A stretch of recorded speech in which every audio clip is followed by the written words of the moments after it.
I had not been back there in years, but it was the last place left to look.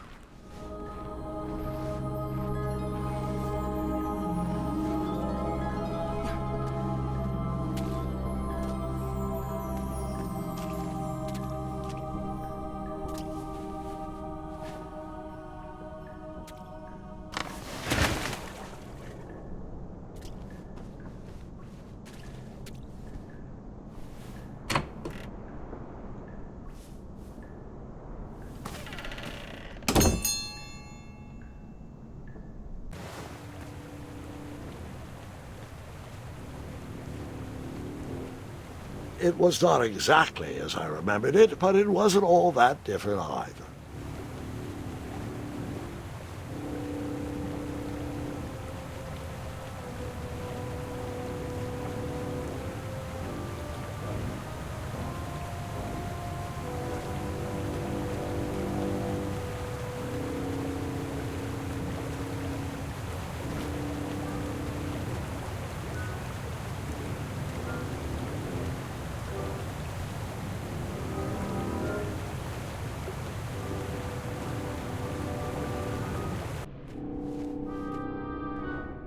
Two odd contraptions guarded the lost treasure. I would have to turn one and see what happened.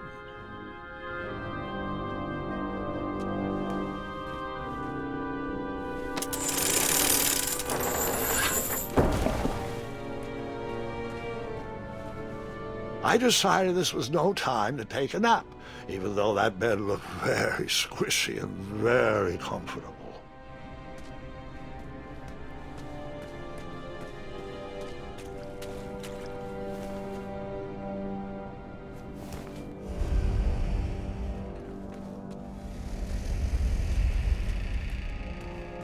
Buckets, barrels, butter churns, and beds were jammed into every nook and cranny of that cave. It all seemed so familiar.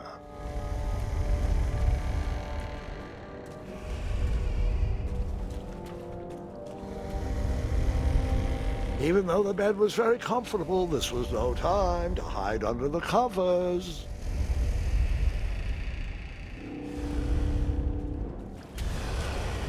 Wait. Hold on, Grandpa. I don't remember this part of the story. Beds hanging from stalactites? We'll get there, Gwendolyn. Don't worry. No detail in this story will be overlooked. Now, where was I? Ah, yes. As I treaded through the river of rumbling trundles, I feared I knew the source of that deafening wind.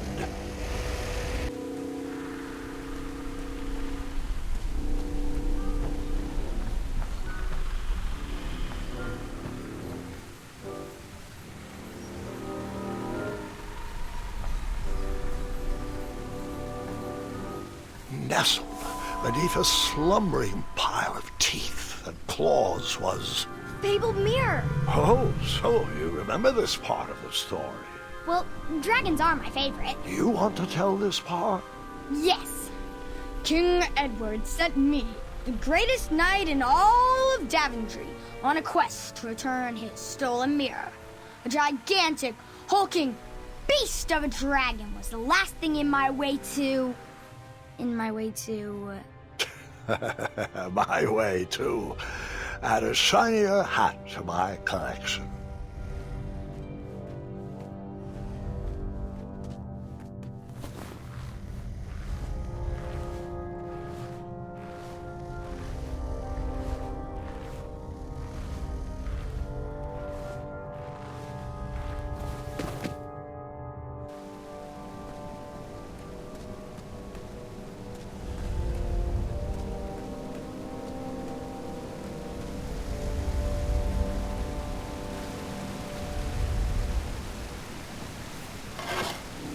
I tried to turn that crazy contraption, but it was missing a handle.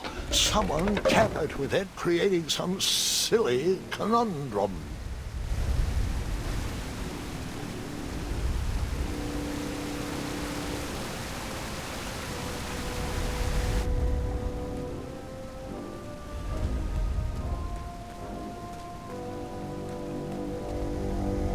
Volumes of old books with foreboding titles clutter the shelves of that strange bedroom.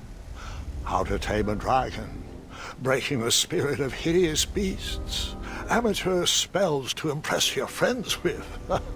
No books about recovering missing handles, though.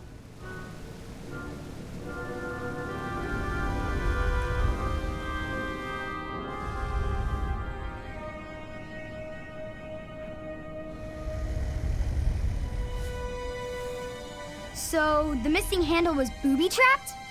What did you do? Well, I used my cleverness to outsmart the trap.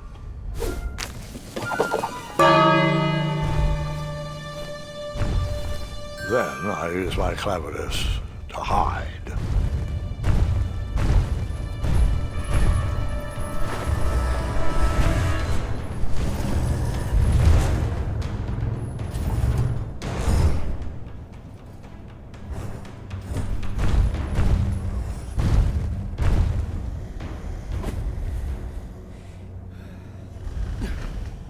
Luckily, that half-blinded beast never noticed me in bed. A dragon's eye must be really hard to pierce with an arrow.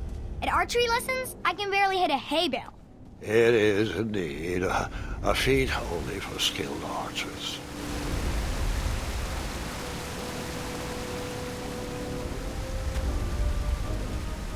What did you use to fix the broken switch?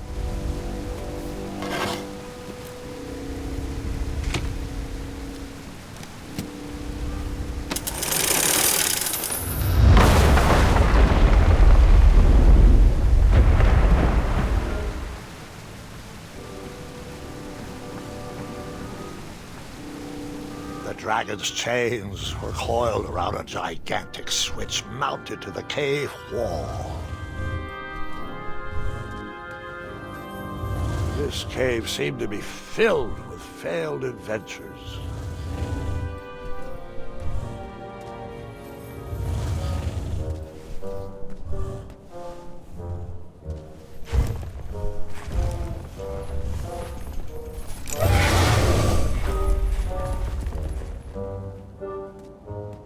After he briefly basked in the sun, the narcoleptic dragon went back to snoring. I probably sleep all day too, if Amira was my only friend.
Whoever designed this trap thought they were pretty clever, but I would probably find a way to hit that unreachable switch.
The mirror called out to me.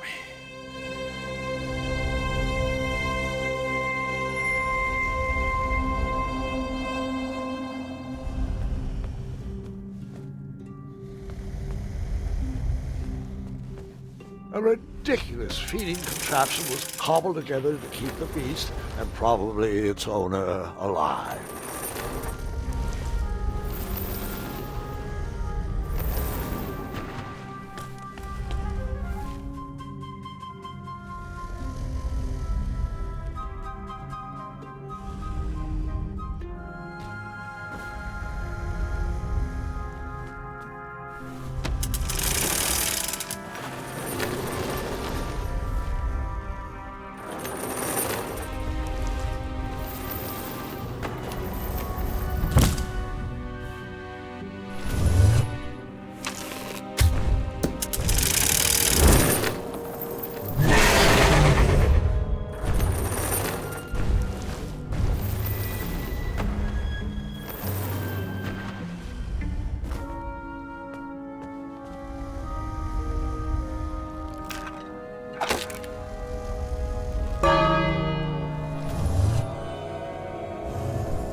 With the magic mirror safely in my possession, I dreamt of the Daventry I would be rewarded with, and the kingdom it could become.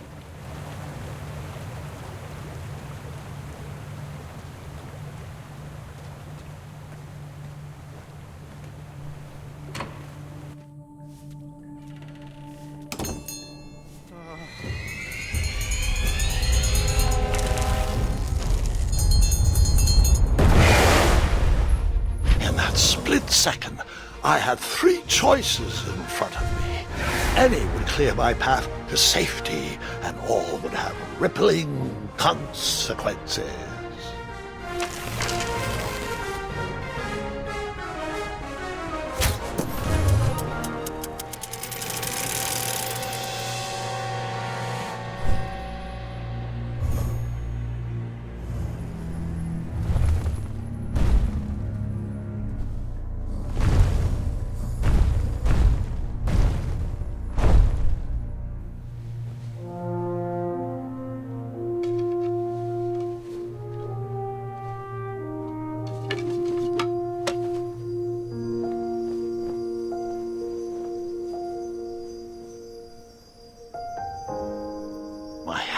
Shaking and my arms could barely grip the rope, but with the last of my strength I climbed out of the well and headed back to the castle.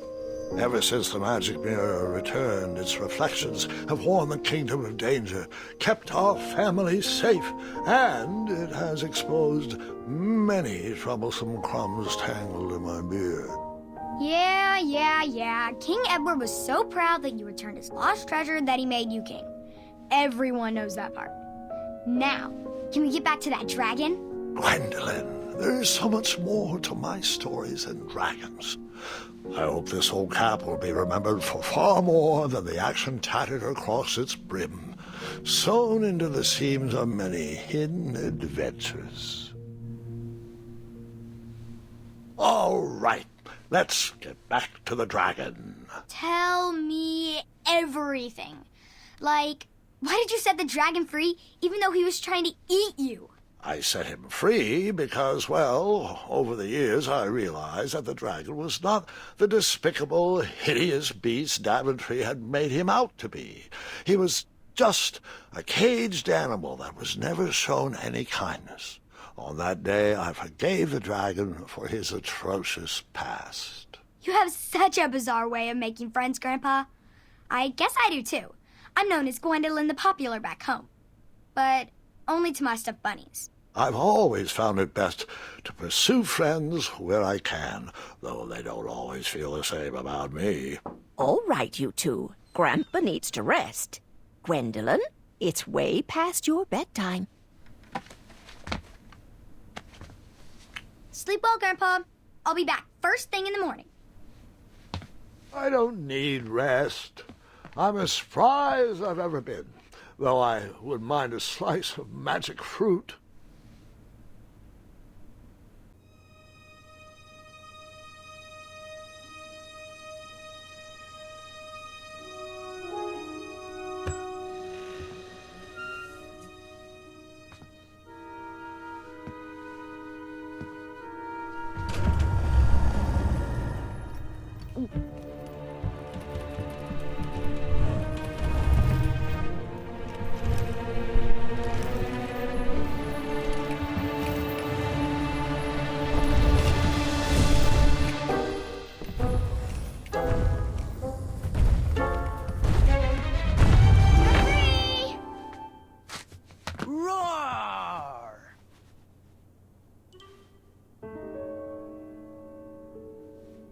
Well, hello, cousin.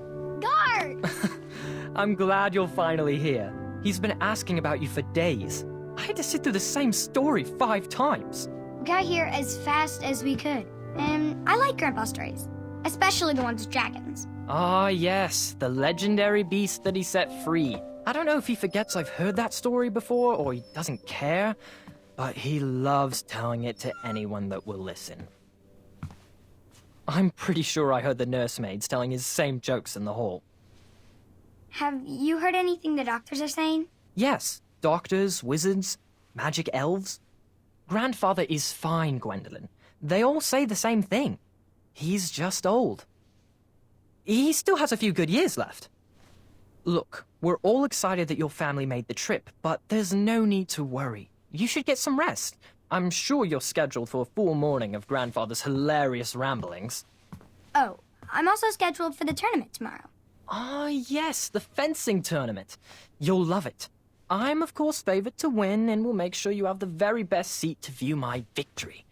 The courtyard will be filled with important people and delicious hors d'oeuvres. Oh, I'm actually competing in the tournament. I had no idea we were hosting a junior tournament. That's incredible. In that case, I will gladly be there to cheer you on and eat delectable appetizers. Nope, no junior tournament. I'll be squaring off against you. I see. Well, perhaps this is the time to stop listening to stories and finally make some of your own. Good night, Gwendolyn. Sleep well.